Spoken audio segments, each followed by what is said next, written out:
When I grew up, everyone said to me that to generate wealth, get a job, get money, then get a mortgage. That's one of the worst pieces of advice you can give somebody.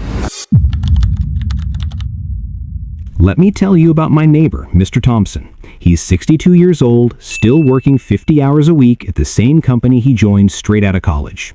He did everything right. Got the degree, landed the steady job, climbed the corporate ladder, bought the house with a 30-year mortgage. And you know what? He's exhausted, counting down the days until retirement, hoping his pension and Social Security will be enough. This is the trap most people fall into. And it all starts with what might be the worst pieces of advice you can give somebody. Get a job, get money, then get a mortgage. Here's why this advice is broken. First, let's talk about the job. When you trade your time for money, you're playing a game you can never win. Think about it. There are only 24 hours in a day. Even if you worked every single one of them, there's a ceiling on how much you can earn. You're literally selling the most valuable resource you have, your time, for money that loses value every single day thanks to inflation. The average American worker spends 40 years in the workforce. That's roughly 90,000 hours of their life. And for what? The median household income in America is around $75,000 a year. After taxes, living expenses, and that mortgage payment we'll talk about in a second, most people are living paycheck to paycheck. In fact, 78% of Americans do exactly that. Now, let's talk about that mortgage, the financial anchor they tell you to celebrate. Seriously, when you get a mortgage, you're not buying a house, you're buying debt. A massive, decades-long commitment that chains you to a specific location and forces you to keep that job you might hate. Let's say you buy a $300,000 house with a 30-year mortgage at 7% interest.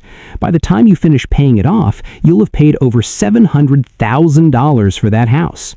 That's more than double what it was worth when you bought it. And here's the kicker. While you're stuck paying that mortgage, the truly wealthy are doing something completely different.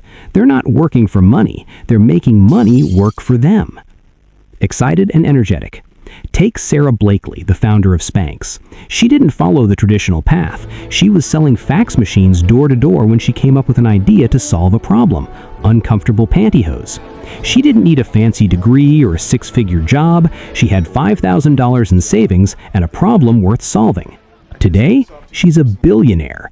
Not because she traded time for money, but because she created something that generated value for millions of people while she slept. Building excitement. Or look at the Instagram founders. They built an app that solved a simple problem. People wanted an easy way to share photos. Facebook bought it for $1 billion just 2 years after they started. 2 years. Questioning. How many years would it take you to earn $1 billion at your job? The math doesn't even make sense. Serious and revealing. The traditional advice is outdated because it's based on a 20th century economy that doesn't exist anymore. Back then, companies took care of their employees. Pensions were real. You could work somewhere for 30 years and retire comfortably. But that world is gone. Matter of fact, today, the average person changes jobs 12 times in their career. Pensions have been replaced by 401ks that depend on stock market performance. And that stable job? Companies can downsize, outsource, or automate it away tomorrow. Hopeful contrast.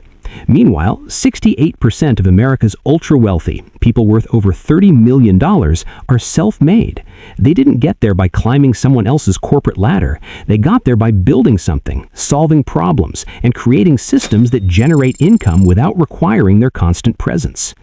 Clear and direct. The real path to wealth isn't about getting a job and getting a mortgage. It's about understanding how money actually flows in our economy. Think about it like this. When you have a job, you're at the bottom of the money pyramid. Your employer makes money from your work, then pays you a fraction of that value. Then the government takes another chunk through taxes, then your mortgage company takes their piece. By the time you're done, you're left with scraps of the value you actually created. Empowering. But when you solve problems and create value directly for the market, you're at the top of that pyramid. You're the one capturing the value, not giving it away.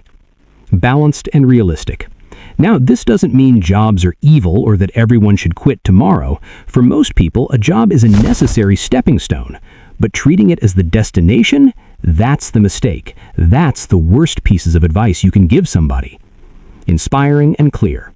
The advice should be learn how money really works, solve valuable problems, build systems that create wealth even when you're sleeping, and use debt strategically to build assets, not to buy liabilities disguised as the American dream.